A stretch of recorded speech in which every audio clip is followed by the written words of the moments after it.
Hey, how's it going, everyone? We are back. You like, it's not Monday, it's Tuesday. You daggone right it is, because we have a special edition hot takes this week. And I'm so pumped to have the conversations with Mr. Brett Cooper and Evans Kerrigan, because these gentlemen are going to lay it down as it pertains to how do we build better relationships, because it's a people business, it's a contact sport, but we'll get into a little bit of that later. Gentlemen, happy Tuesday. Happy Tuesday to you, Lawrence. Real excited to be here. Oh, yeah. I am as well, man. Have a wonderful week, everybody. Yeah. So before we get into the business end of this conversation, I want you all to just tell people who you are, where you are in the world, and then we'll get rolling. I'll start off. I'm Brett Cooper, co-founder of Integris Performance Advisors and co-author of Solving the People Problem. And Lawrence, I'm coming to you today from the San Francisco Bay Area. Super. And Evans Kerrigan, same thing, with co-founder and co-author. We've had the business around for about 9 years, and we are local. I'm just right down the street in southern New Jersey, just outside of Philadelphia. So we don't have a lot of in-person meetings. We've been doing this virtual meeting thing for a long time. Yeah. So and we'll get, that's another topic for another day. But this is business as usual now, folks. Yeah. Deal with it. It's okay, right? But you both mentioned and you co-authored this book, and really the premise of it is creating work relationships that really work. But when did this become a thing for you both? And Evans, go ahead and kick us off on that one. Sure. So I have a long history, as you may have noticed, from my lack of hair. We're just overcoming my gray. But I used to actually work inside of organizations for a long time and did leadership development, organizational development, all those wonderful things, and a lot of work around continuous improvement. Started consulting actually 20 some odd years ago, which is actually where I ran into Brett right after I got out of corporate America, and was doing mostly continuous improvement training. Really helping organizations in terms of Lean and Six Sigma to improve their business processes.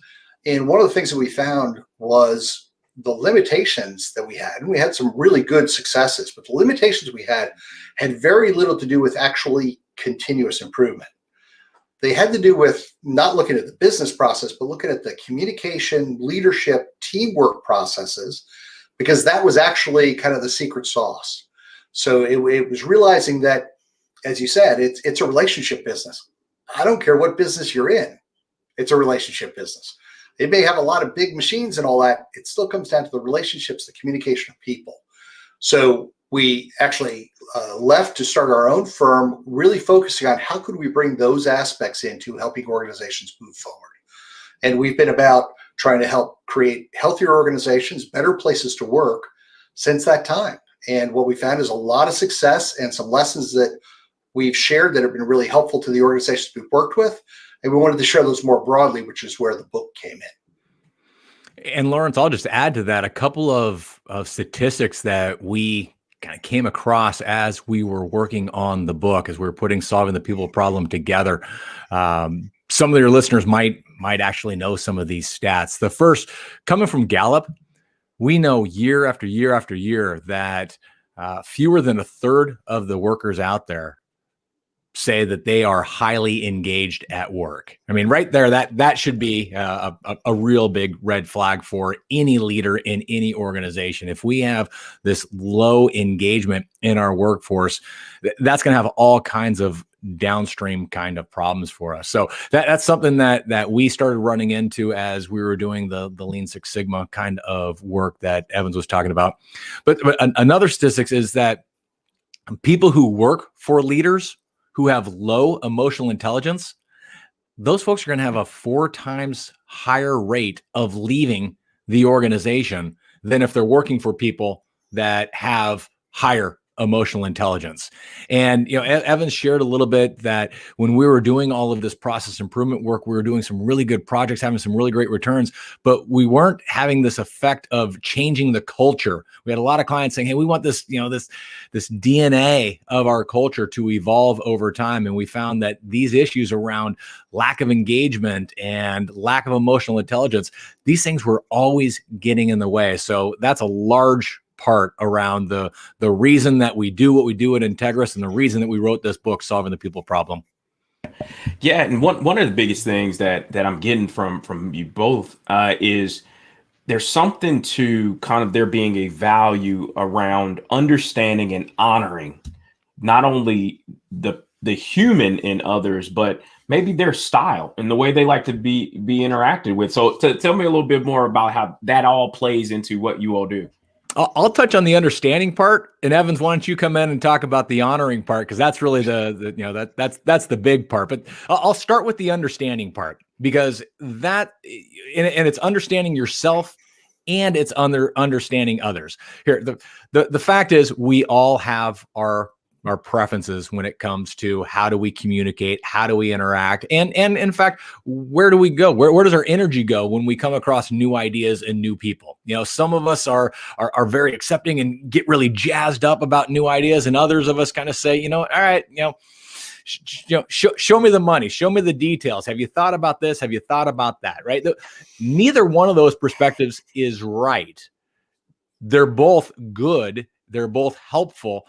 You just need to know, where that's coming from. And if you don't understand that, both from yourself or about yourself and about the people you're working with, you're going to run into all kinds of problems. As a matter of fact, one of the studies that we cite in the book said that 62% of workers in America blame the conflict, the negative conflict that they experience at work. They blame that on personality differences and personality clashes. And last I checked, we all have personalities. So if that's your source of a problem at work, we have a real issue. So the idea of understanding the different styles is really the first step. Understanding, why do people want to do what they want to do, and why do they talk about, and why does their energy go to different places? So with that as the backdrop of the understanding piece, Evans, fill in the big punchline for us. Yeah, so the big punchline for us is really about honoring those differences. And all too often, what we were finding was people would listen, but they kind of listen in air quotes. It was, I'm not talking while I prepare my response. It's not that I'm actually trying to really understand where you're coming from and what value that has. So the way we look at it, it's not just about understanding. It's even more than that. It's really about honoring those differences, because there's value in those differences. In reality, when I'm working with people and somebody has a different perspective, I should not start to get defensive. I should be saying, wow, hey, what's the opportunity? What could I learn here? What's a different way of looking at this? It's only when we open our minds to other perspectives that we actually can learn more, that we can grow as individuals. So it goes much more, and we use the word honor kind of on purpose. It really is almost a calling we want to drive into people, to not go, that's not the way I want to do it, I've got to defend this, but to say, you know what, actually, we all have value. And although we all have different styles, all those styles have value. And where we have difficulty, we called our book The People Problem. And it wasn't that people are a problem. It's when we don't honor one another's differences, our different perspectives, our different ways of going about things, the different energies that we get. When we don't honor that, that's where the problem is. And we had people come to us all the time saying we had to help come fix their problem with people. And it's not that. It's a problem with communication. Their people, in many ways, were wonderful, but if I can't get rid of that friction I've got in communication, I'm not going to be able to see that. Man, you that's 2 days in a row. That cuss word communication keeps coming up. I mean, golly, that vulgar word keeps coming up as it pertains to being able to do it effectively. And again, and I love what you said there, Brett, particularly around, if you're dealing with people, there are personalities involved. There are emotions involved. There are, characteristics, unconscious and conscious to us all, that are coming up. And so when you think about the tool you all used and you combine several tools to get of the 1,000 that are out there, why'd you choose DISC/EQ as a source to collect data in informing your research? Yeah. So in the book, we basically took two different models that people probably understand. They've both been around for a little while. You mentioned it, emotional intelligence and DISC personality styles. And what we found was there's a whole bunch of really good information out there about emotional intelligence, going back to Goleman's book, Emotional Intelligence. And then Bradbury and Graves came out with another book called Emotional Intelligence 2.0 a few years back. And really good things to give you, kind of get you thinking about the idea around understanding yourself and understanding others. But what we found was that there's those books and the content that's around that didn't go quite far enough to give a roadmap to say, and here's what you need to do. Here's a language that you can use to actually improve how well you know your own style and how well you know others. So we saw that gap in the emotional intelligence body of work that was out there. So we decided to look at, okay, well, what are the tools that we've used that would really help with that? And now there's a lot of different personality style type assessments that are out there. And we think a bunch of them are good. You got strengths finders out there, you got MBTI, you got Enneagram, and all of those have their place. But what we found was, since we are trying to help people understand how to communicate more effectively, we wanted something that was a tool that was easy to use, easy to understand, and would help people with observable behavior. And that's where we came into everything DISC and the DISC model. So DISC is an acronym for the 4 primary personality styles that exist across the population. And this is based on research and studies that go back almost 100 years. The 1920s is when this was originally created. Of course, over these last almost 100 years, a lot of research, a lot of science has gone into them, and the individual tools that will measure and identify the kind of style that you have increased a great deal. But so for anybody who's not familiar with DISC, it's an acronym that stands for D, dominance, I, influence, S, steadiness, and C, conscientiousness. Now, the truth is, we're all kind of a blend of these styles. We all have a little bit of all of them in there. But the fact is that most of us have one of those that we really lean on more than the other. And if you think about those 4 different personality styles, just give you a quick snapshot of them. The D, the dominant style people, these are people that are really fast-paced and kind of skeptical when it comes to new ideas and new people.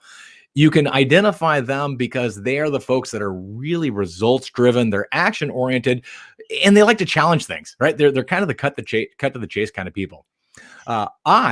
The influence type people, well, they're also fast-paced like the D style people, but they're a little bit more accepting of people and of new ideas. I kind of fall into this I category, enthusiasm, a lot of energy, a lot of excitement, oh, new idea. Hey, let's really get into that, right? That's pretty common for the I style. The S style, the steadiness style, which my good friend Evans Kerrigan is an S style. Very much into people, very accepting, but a little more reserved. We like to say, Evans and I say that the I, me as the I, I'm kind of the talk it through leader. Evans as the S style, he's more of the think it through leader. So S style kind of folks they want a little more stability, not as focused on the fast-paced changes of things, but more than anything else, they really like to support people. And that's one of the things that makes Evans such a fantastic coach and consultant, is he is always concerned about other people and, how do I help other people? And if we get to it, I have a couple of funny stories about that, but let me finish out here. C, conscientiousness people, they're reserved, kind of like the S style, but they are really focused on kind of the details. They want to make sure things are done right. They want to, they're going to ask, hey, did we dot the I's, cross the T's? They tend to be more private people. So whereas someone like me might come in and start talking about, hey, what'd you do last weekend? And tell me about your family. The C style personality tends not to do that. They tend to have a, kind of a tighter group of friends and aren't really looking to put their whole life out there. So what we find is that by taking that DISC style and helping organizations help, basically get everybody in the organization to understand what kind of a style they are, and then become familiar with the behavioral patterns, the communication patterns of those styles, we can take that content and we can marry it back up then with that idea of emotional intelligence, which talks about you got to know yourself and you got to know others. And when you do those two things, you can really be in a better position to adapt your own behavior for the mutual benefit of everybody involved.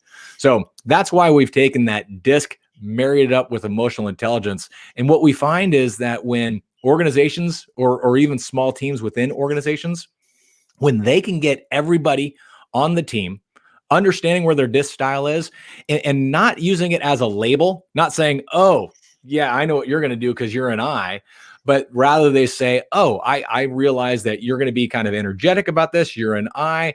I'm a C. I can focus on the details. Let's come together, right? Use it as a tool to bring strengths together.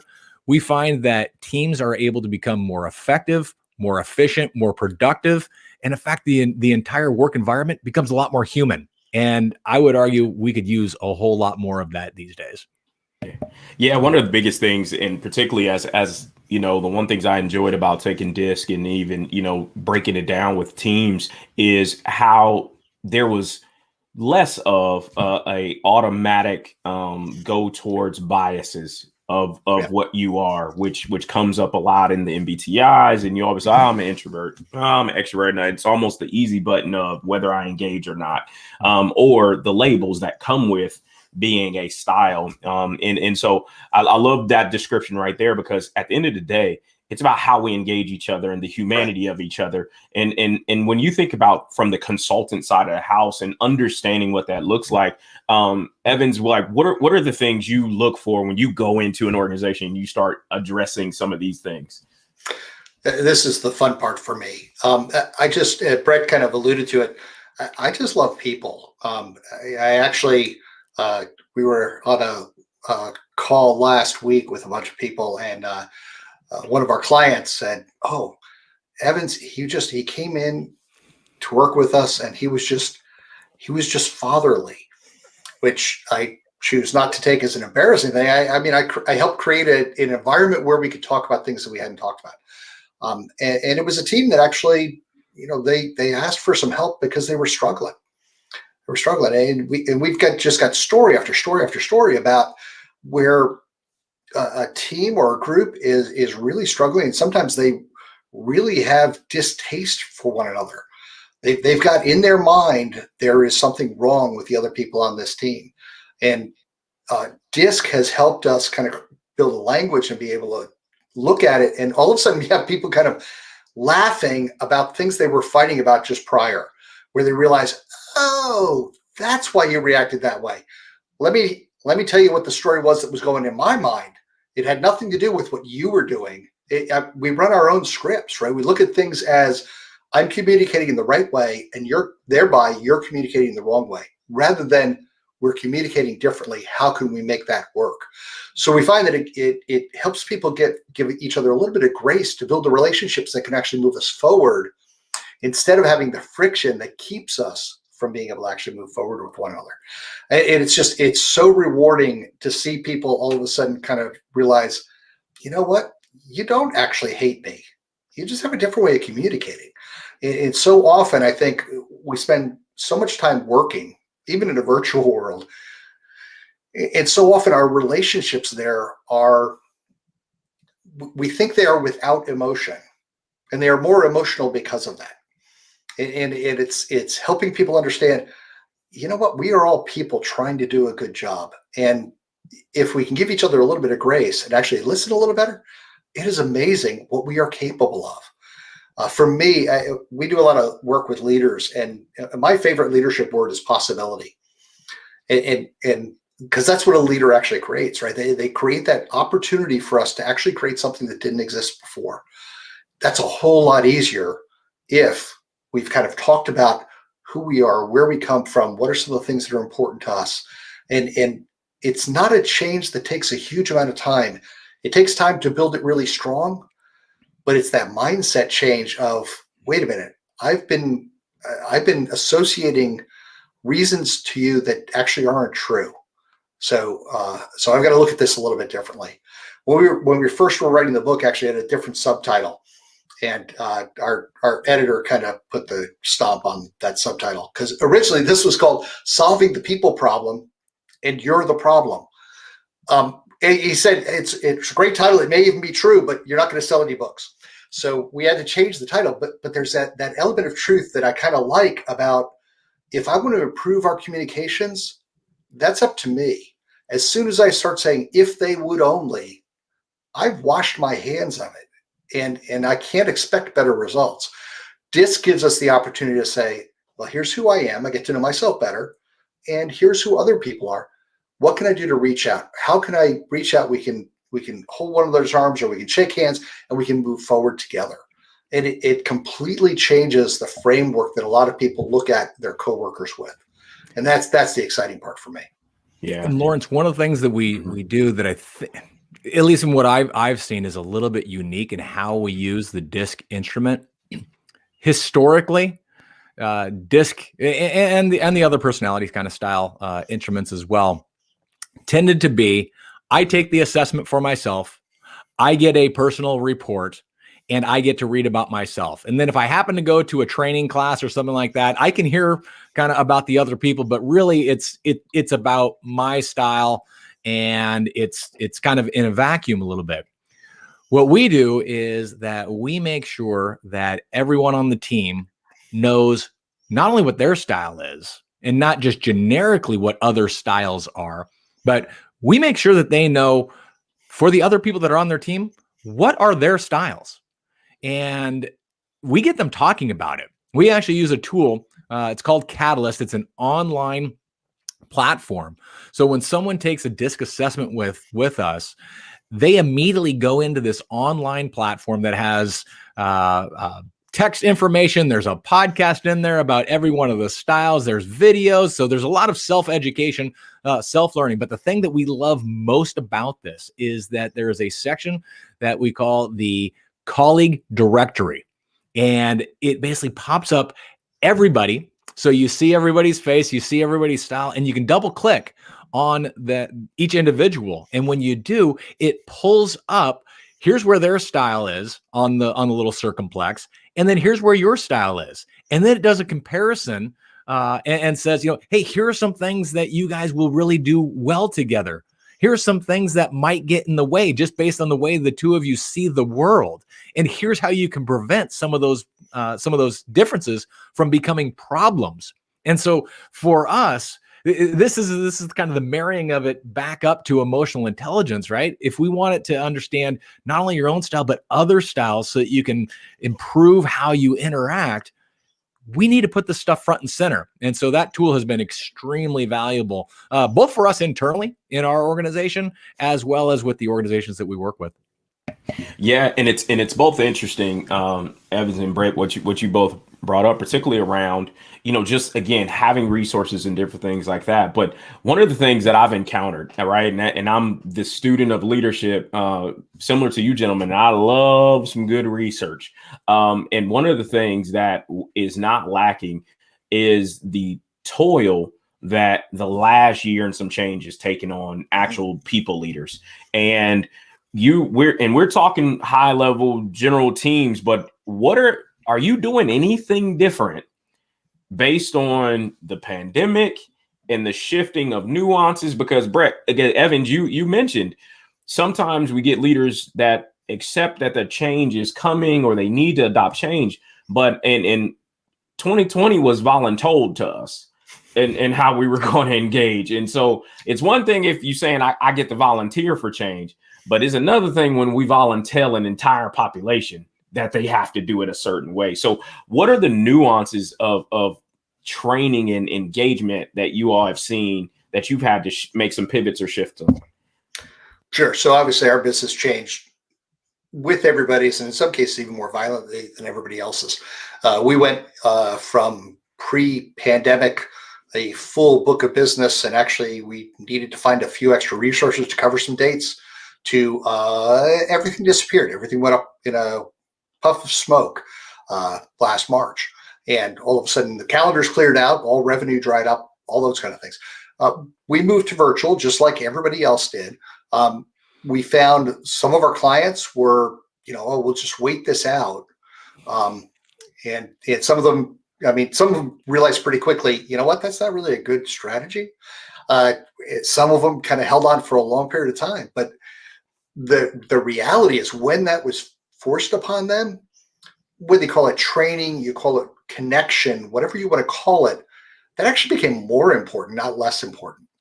And all too frequently, people identified getting people together in the same room as learning.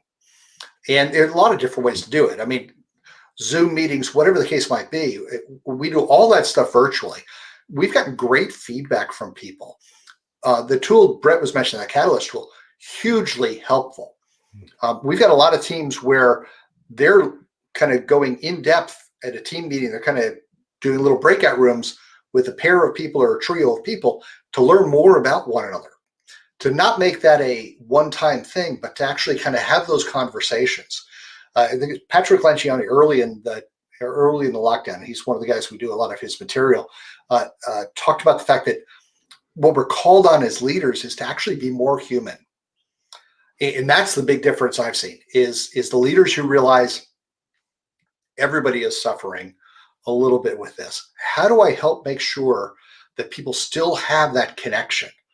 That connection isn't going to be because we're in the same office. It's got to be some other way. So what are the things we're doing to make sure that that connection is true and real? Because that's a basic human need for us all. And as challenging as this last year has been, Lawrence, I think actually we're coming up to a really big challenge as people start to migrate a little bit back. And we're talking about a more hybrid workforce. Because I think having everybody feel that sense of connection is going to be even more difficult when I've actually got half the people in the office and the other half working from home or working from other locations. Because I think we really need to think through, how do we still have that feeling of engagement, of team, of being part of something really important? And it really matters at such an incredible level. And I think too often we're thinking about the nuts and bolts of things. And I think part of this goes to language. I apologize if I'm bouncing around a little bit here, but part of this goes to language. We hear people talk all the time about training in hard skills and in soft skills. And there are no soft skills. That is such a misnomer. It devalues the things that are most critical to our success as organizations and as people. So we call them, at the cover of the book, we call them the essential skills. You could call them critical skills. They are not soft. They're actually the more difficult skills because people all vary. So you've got to, it's not I learned it once and I'm done. Yeah. It's an ongoing learning experience for all of your career. And soft skills, I think, is a horrible misnomer. We've got to get that out of the language. Yeah. Because it's not. It's the essential skills we need to be successful. Yeah. And I thank you for saying it out loud. In the research that I'm doing on organizational leadership, and particularly topics like safety are coming up, psychological safety, and the old little thing, sticks and stones will break my bones, but words will never hurt. Bull crap.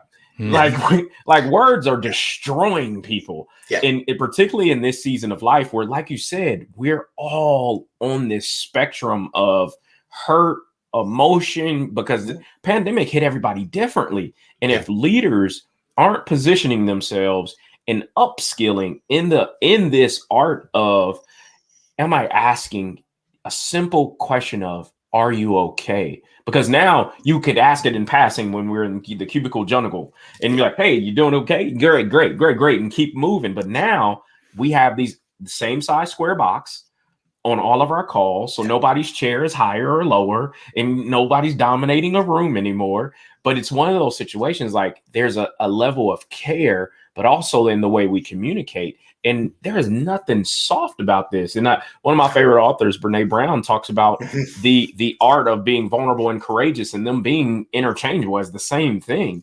And so those are cuss words in corporate spaces. What do you mean vulnerability? Like, what is that?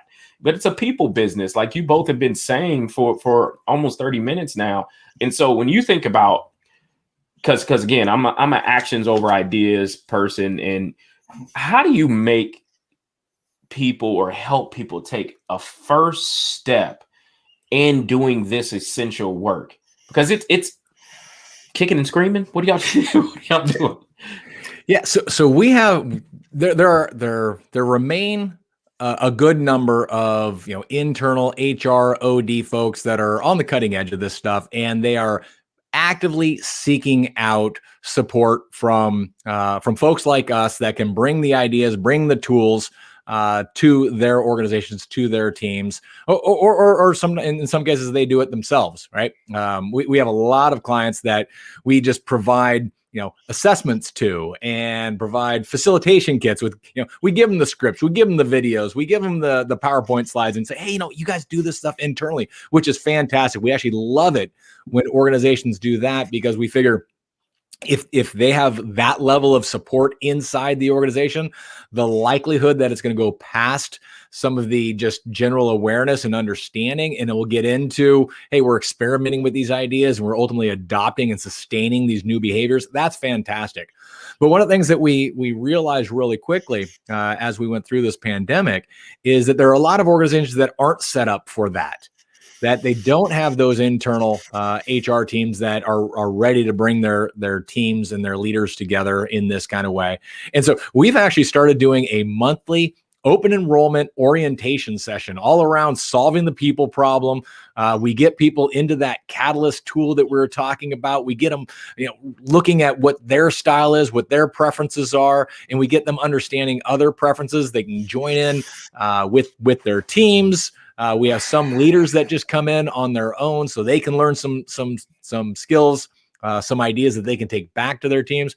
So this whole idea of this open enrollment monthly session, we're getting more and more people coming into this thing. And, from our perspective, the more that we can do to get people thinking about this, because part of the reason why this is such a problem, and this goes back to some of the things we talked about in the early part of this conversation, the fact that so many people blame conflict on personality differences simply means that there's a lack of understanding of these kinds of concepts. And so if we can make it real easy for people to start to say, oh, hey, I didn't actually realize that's how other people see me. And I didn't really realize that I was having these biases when I talk to somebody that looks at the world in this way or that way. So we're trying, you kind of asked, hey, what are we doing today to try to make this happen? I would argue a big reason why we put the book out there was that's a whole lot easier way to get to a lot of people, to let people kind of, sink in with some of these ideas. And this monthly orientation session, that's another way that we're able to just put it out there and say, hey, start playing with these kind of ideas, folks, because they will make a real difference in both the effectiveness of your team, the productivity of your work, and the level that you personally have of engagement in your workforce. Yeah, if I could just hop in here for a minute, a couple other things that I think are really important. It is part of the beauty of both the model and the tool that we use around DISC as well. Brett went over DISC philosophy kind of really, really quickly, but one of the really key points out of that is there is no right or wrong style. You are perfect at the style that you are.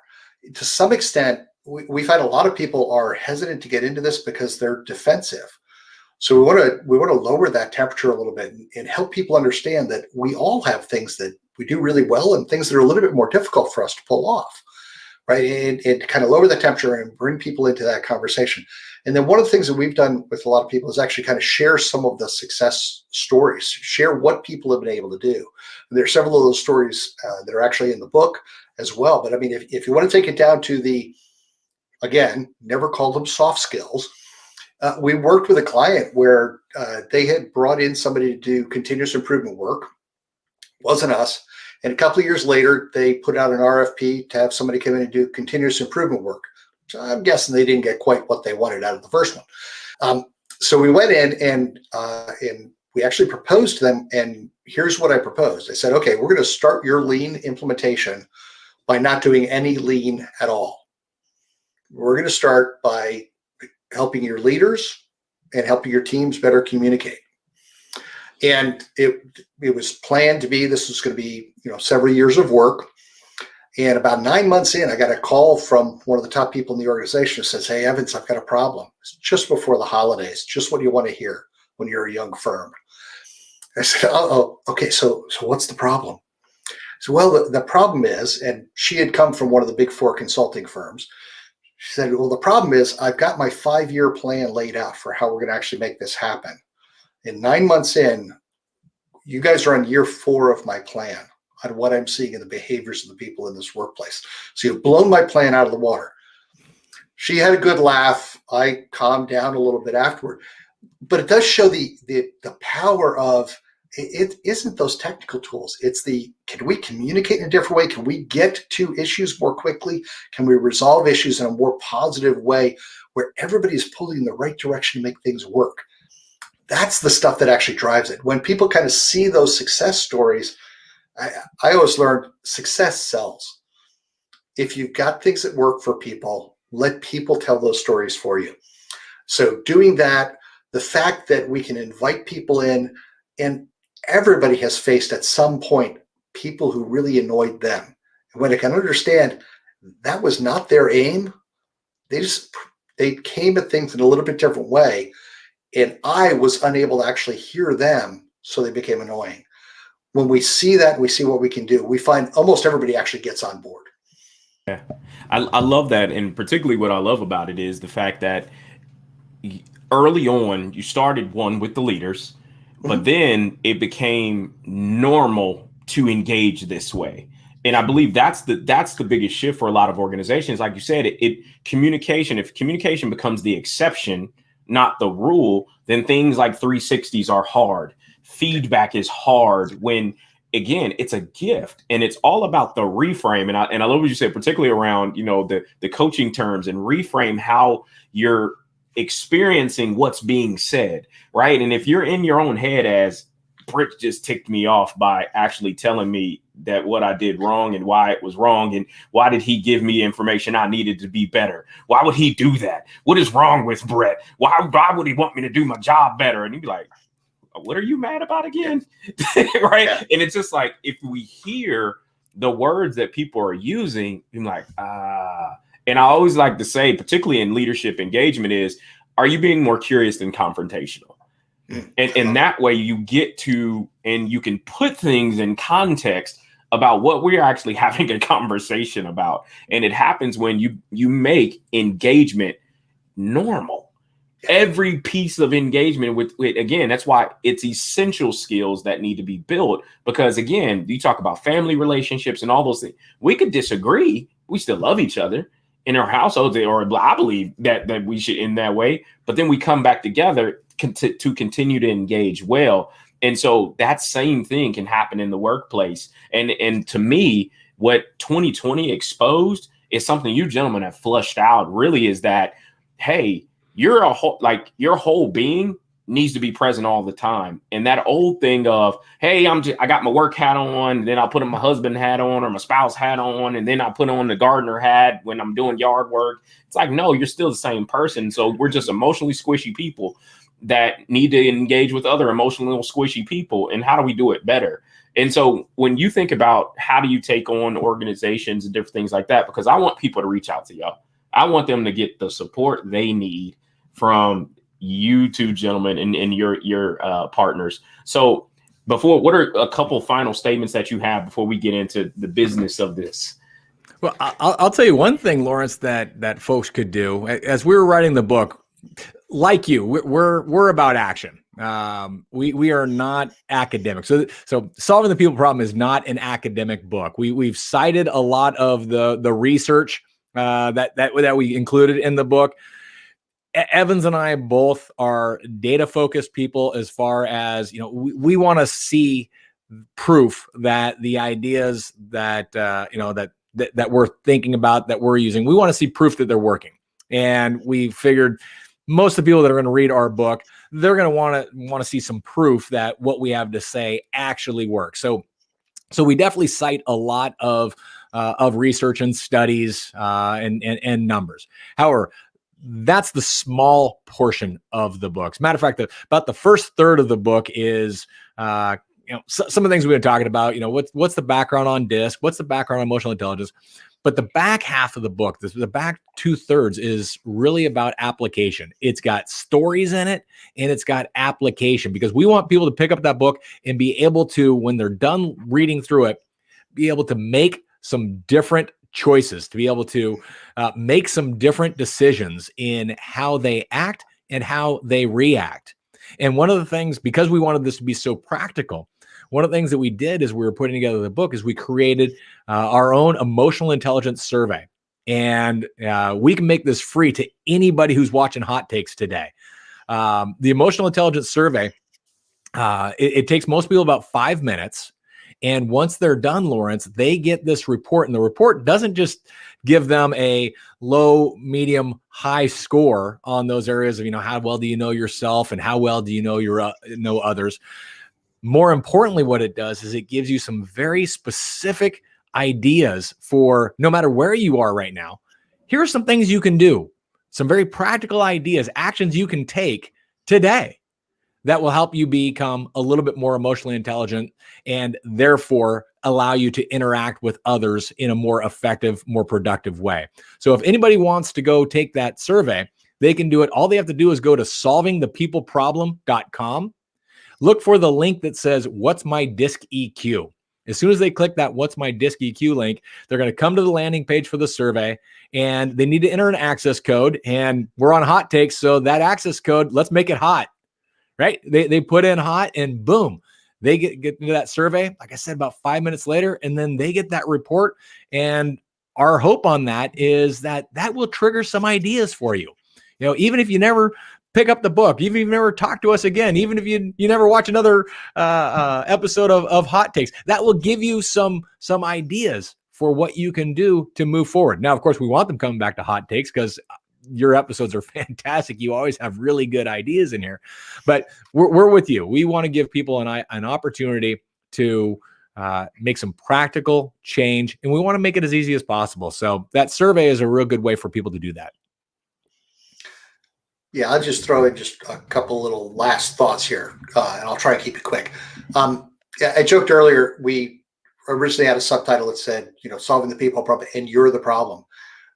I find that exceptionally empowering because you're also the solution, right? And one of the things we know about emotional intelligence is it is malleable. It is something that you can change. And the beauty of it is it's not a huge change. It's a lot of little changes. It's being a little bit more aware. It's gathering a little bit more feedback from people. It's understanding people. It's catching yourself when you want to react, and instead, and I'll use what you were saying. Use that curiosity. Say, wait a minute. Why are you looking at that differently? Is there something I'm missing? What could I learn from this? And if you start to take those little actions, what you will find is you feel better. You don't have as many of those things that you're going, boy, how did that go wrong? And you'll just feel more comfortable. It's just a much more fun way to live. I mean, let's be honest, it really helps businesses and it helps us get more things done. But it's also just a lot more fun. It's a much more entertaining way to live by trying to really understand the people around you in a little bit different way and not cause your own problems. We all have things we do well. We all have things that are a little bit more of a challenge. This provides us the opportunity to actually gain the benefits and limit some of the possible risks of how we go about interacting with the world around us. Man, gentlemen, I just want to say thank you. Thank you so much for this extremely rich conversation. Particularly, I love the people business. And I call it a business because there are processes, there are procedures, but it needs to be structured, and we need to dig into it. And so I thank you so much for the gift of you all and the work that you do. So you have a residency here. So anytime y'all have a new book come out or a new program or anything else like that, hit me up so we can get back on Hot Takes and have a conversation about all the good that you're doing in the world. So I just want to say thank you so much. Absolutely. Thank you, Lawrence. Thanks for having us on, Lawrence. This has been great. Yeah. So thank you. Those of you out there who watched live, thank you so much for tuning back in to another episode of Hot Takes, where we're always seeking to be humble, open, and transparent. And if you're an author, speaker, practitioner, change agent, somebody who loves to put on coveralls and work boots to develop others, direct message me so we can get on Hot Takes and we can have another awesome conversation. So until next time, folks, continue to be safe out there and continue to treat each other well. We'll see you next time.